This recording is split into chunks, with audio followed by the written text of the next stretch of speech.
on les a appelés utopistes. Mais à l'origine, ce qu'ils voulaient étaient des vraies réformes. Et qu'est-ce que ça voulait dire, des vraies réformes? Eh bien, tout simplement, conformément à ce que leurs correspondants expliquaient, c'est mettre un terme à l'exploitation de l'homme par l'homme. Fourier avait même été très loin, c'est-à-dire Charles Fourier, dès 1808, expliquait que l'exploitation de la nature était l'avant-courrière de l'exploitation de l'homme par l'homme.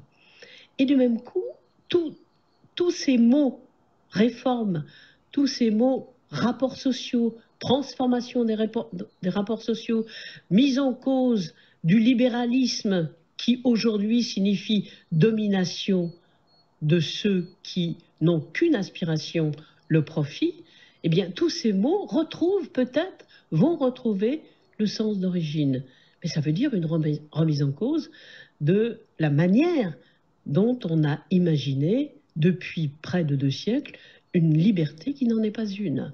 En fait, c'est la liberté d'exploiter la nature et ensuite d'exploiter l'homme par l'homme qui est devenu un agent de la machine, qui a été assujetti à la machine. Et ça, dès la fin du 19e siècle.